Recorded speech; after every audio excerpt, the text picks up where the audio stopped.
ഏറ്റവും സ്നേഹം നിറഞ്ഞവരെ, പള്ളി കുദാശക്കാലത്തിലെ 3-ാമത്തെ ആഴ്ചയിലേക്ക് നമ്മൾ പ്രവേശിച്ചിരിക്കുകയാണല്ലോ. ഇന്ന് ഈശോ നമ്മളോട് ഒരുപാട് തവണ നമ്മൾ കേട്ടതും നമ്മൾ ധ്യാനിച്ചതും വായിച്ചതുമൊക്കെയായ താലന്തുകളുടെ ഉപമയെക്കുറിച്ചാണ് സംസാരിക്കുന്നത്. മത്തായിയുടെ സുവിശേഷം 25-ാം അധ്യായം 14 മുതലുള്ള വാക്യങ്ങളാണ് താലന്തുകളുടെ ഉപമ. മത്തായിയുടെ സുവിശേഷം 25-ാം അധ്യായം 13-ാം വാക്യത്തിൽ ഈശോ ജാഗരൂകരായിരിക്കുവാൻ നമ്മെ വീണ്ടും ഓർമ്മിപ്പിക്കുന്നുണ്ട്.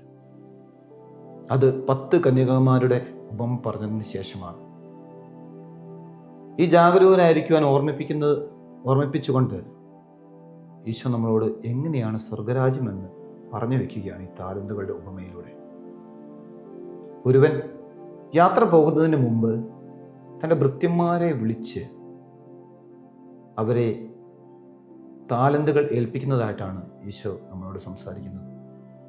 എന്താണ് ഈ താലന്ത് എന്നതിനെക്കുറിച്ച് പല വ്യാഖ്യാനങ്ങൾ നമ്മൾ കേട്ടിട്ടുണ്ടാവാം. ഒരു വ്യാഖ്യാനത്തിൽ പറയുന്നുണ്ട്, താലന്ത് എന്ന് പറഞ്ഞാൽ ദൈവം നമുക്ക് നൽകിയ കഴിവുകളാണ്. വീണ്ടും മറ്റൊരു വ്യാഖ്യാനത്തിൽ നമ്മൾ കേൾക്കും, ദൈവം നമുക്ക് നൽകിയ ആത്മീയ കൃപകളാണ്. വേറൊരു വ്യാഖ്യാനത്തിൽ നമുക്ക് കേൾക്കാൻ സാധിക്കും, ഏറ്റവും നല്ല താലന്ത് എന്ന് പറയുന്നത് സ്നേഹമാണ്. ഒരു മനുഷ്യൻ അവൻ്റെ സ്നേഹം എങ്ങനെ വർദ്ധിപ്പിക്കുന്നു, എത്രത്തോളം വർദ്ധിപ്പിക്കുന്നുവോ അതനുസരിച്ചായിരിക്കും ദൈവം അവനെ വിധിക്കുക എന്ന്. എന്നാൽ നമ്മളൊന്നും കൂടെ ഈ വചനഭാഗം ആഴത്തിൽ വായിക്കുകയും ധ്യാനിക്കുകയും ചെയ്യുമ്പോൾ യജമാനൻ ആയ ക്രിസ്തു യഥാർത്ഥത്തിൽ എന്താണ് ആ ഭൃത്യന്മാരായ നമ്മൾക്ക് നൽകുന്നതെന്ന് ഇതിനകത്ത് വ്യക്തമായിട്ട് കാണാൻ പറ്റും. യജമാനൻ ഈ ഭൂമിയിലേക്ക് വന്നപ്പോൾ അവിടുത്തെ വചനമല്ലാതെ വേറൊന്നും ആർക്കും കൊടുത്തിട്ടില്ല. യജമാനൻ യാത്രയാണ് പിതാവിൻ്റെ സന്നിധിയിലേക്ക്. യാത്രയ്ക്ക് തൊട്ടു മുമ്പ് ഈ ഭൂമിയിലായിരുന്നപ്പോൾ ക്രിസ്തു നമ്മളെ പഠിപ്പിച്ചത് അവൻ്റെ വചനങ്ങൾ തന്നെയാണ്. നമുക്ക് പറഞ്ഞു തന്നത് ഈ ദൈവവചനമാണ്. ഈ ദൈവവചനം ഓരോരുത്തർക്കും എങ്ങനെ കിട്ടി എന്ന് നമുക്കറിയാം.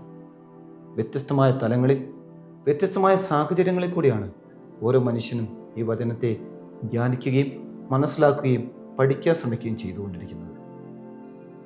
അപ്പോൾ ക്രിസ്തു ഒരുവന് 5 താലന്ത് കൊടുത്തു എന്ന് പറഞ്ഞു കഴിഞ്ഞാൽ നമുക്കറിയാം, അത് ഒരു മനുഷ്യ വ്യക്തിയുടെ ജീവിതത്തിൽ ദൈവമൊരുക്കുന്ന സാഹചര്യങ്ങൾ, അവരുടെ ജീവിതത്തിൽ ഈ വചനം അനുസരിച്ച് വളരുവാനുള്ള സാഹചര്യവും വചനം മനസ്സിലാക്കുവാനുള്ള അവരുടെ കഴിവും ബുദ്ധിശക്തിയും എല്ലാം കൂടെ കോർത്തിണക്കി ഈ വചനത്തിൽ അധിഷ്ഠിതമായിട്ട് അവൻ ജീവിക്കുവാൻ തക്കതായ എല്ലാം ഒരുക്കി കൊടുക്കുക എന്നതാണ്.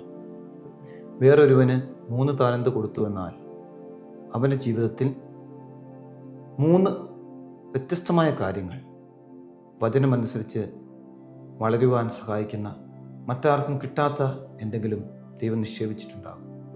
സ്നേഹമുള്ളവരെ, യഥാർത്ഥമായ താലന്ത് ഈ ദൈവവചനമാണ്.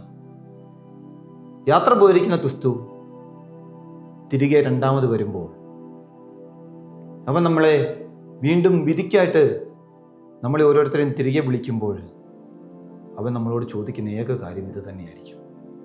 ഞാൻ നിങ്ങൾക്ക് തന്നിട്ട് പോയ ഈ വചനം നിങ്ങൾ ഓരോരുത്തരും നിങ്ങളുടെ ജീവിതത്തിൽ എത്രത്തോളം പ്രാവർത്തികമായി ജീവിക്കാൻ പരിശ്രമിച്ചു. 5 താലന്ത് കിട്ടിയവൻ എന്ന് പറഞ്ഞാൽ ജീവിതത്തിൽ എല്ലാം ഉള്ളവനാണ്. മറ്റുള്ളവരെ കഴിഞ്ഞ് കൂടുതൽ വചനം പഠിക്കുവാനുള്ള സൗകര്യം, മറ്റുള്ളവരെ കഴിഞ്ഞ് കൂടുതൽ ഇത് മനസ്സിലാക്കുവാനുള്ള സാഹചര്യം, മറ്റുള്ളവരെ കഴിഞ്ഞ് കൂടുതൽ ഇത് ഗ്രഹിക്കുവാനുള്ള കഴിവുമൊക്കെ ദൈവം കൊടുത്ത ഒരു വ്യക്തി ഉണ്ടെങ്കിൽ ഒരുപക്ഷെ അവൻ 5 താലന്ത് കിട്ടിയ വൃത്തിന് തുല്യമായിരിക്കും. സാഹചര്യങ്ങളും കഴിവുകളും എല്ലാം ഒത്തു വന്നിട്ടും ഈ വചനം, ഈ ബൈബിളിൽ എഴുതിയിരിക്കുന്ന ക്രിസ്തുവിൻ്റെ വചനങ്ങളെ ഒന്നും തന്നെ ഗൗരവമായിട്ടെടുക്കാതെ, അതിനെ വേണ്ടത്ര കാര്യമായി പരിഗണിക്കാതെ ജീവിക്കുക എന്നാൽ അവൻ 1 താലന്ത് കിട്ടിയിട്ട് ഗുരുവിനെ പേടിച്ച് ഭയത്തോടുകൂടെ മണ്ണിൽ കൊണ്ടുപോയി കുഴിച്ചിട്ട ആ ഭൃത്യന് സദൃശ്യം തന്നെയാണ്. ആ ഭൃത്യൻ്റെ വാക്കുകൾ നമുക്ക് ഓർക്കാം.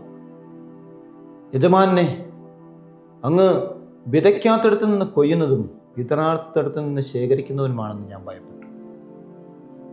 ഭൃത്യൻ്റെ തെറ്റിദ്ധാരണ ആയിരുന്നു അത്. അവൻ്റെ അതേ വാക്കുകൾ കൊണ്ട് തന്നെ ദൈവം അവനെ വിധിക്കുന്നതായിട്ടാണ് നമ്മൾ കാണുന്നത്. ഇന്ന് ഈ വചനഭാഗം നമ്മൾ വായിക്കുമ്പോൾ, ധ്യാനിക്കുമ്പോൾ ജീവിതത്തിൽ ക്രിസ്തു നമുക്ക് തരുന്ന ഒരു ബോധ്യം ഇത് തന്നെയാണ്. നിന്റെ സാഹചര്യങ്ങൾക്കനുസരിച്ച് നീ വചനത്തെ നീ മനസ്സിലാക്കിയോ? നിന്റെ ജീവിത സാഹചര്യങ്ങളും ചുറ്റുപാടുകളെയും ഒക്കെ കോർത്തിണക്കിക്കൊണ്ട് ഈ വചനം ജീവിക്കുവാൻ നീ പരിശ്രമിക്കുന്നുണ്ടോ? അതോ എന്താണ് സത്യമെന്ന് മനസ്സിലാക്കിയിട്ട്, എങ്ങനെയാണ് ഞാൻ ജീവിക്കേണ്ടതെന്ന് യഥാർത്ഥത്തിൽ മനസ്സിലാക്കിയിട്ട് ഇതിൽ നിന്നുമൊക്കെ ഓടിയകന്ന് ഒരു ചെവിയിൽ കൂടി അത് കേട്ട് മറു ചെവിയിൽ കൂടെ വിട്ട് നമ്മളതിനെ ഒരു സൈഡിൽ നിർത്തി മറ്റു സൈഡിൽ നമുക്ക് തോന്നിയ വിധത്തിൽ ജീവിച്ച് ദൈവത്തെ കബളിപ്പിക്കുകയാണോ? തിരിച്ചവൻ വരുമ്പോൾ, യജമാനനെ നീ കഠിന ഹൃദയനാണെന്ന് അറിയാവുന്നത് കൊണ്ട് ഞാനിത് ഉപയോഗിച്ചില്ല, അതുകൊണ്ട് ഇത് തിരിച്ചെടുത്തോ എന്നും പറഞ്ഞ് തിരിച്ചു കൊടുക്കുന്ന ഒരു താലന്ത് കിട്ടിയ വൃത്തിനെ പോലെയാണ് നമ്മളെങ്കിൽ നമുക്ക് കിട്ടുന്ന ശിക്ഷ അന്ധകാരത്തിലേക്കുള്ള എറിയപ്പെടലായിരിക്കും. അവിടെ വിലാപവും പല്ലുകടിയും ഉണ്ടാകുമെന്ന് കർത്താവ് നമ്മളെ ഓർമ്മിപ്പിക്കുന്നു. സ്നേഹമുള്ളവരെ, അതുകൊണ്ട് നമുക്ക് കർത്താവ് ആദ്യം പറയുന്നത് പോലെ കുറച്ചുകൂടെ ജാഗരൂകരായിട്ട് ജീവിക്കാൻ പരിശ്രമിക്കാം.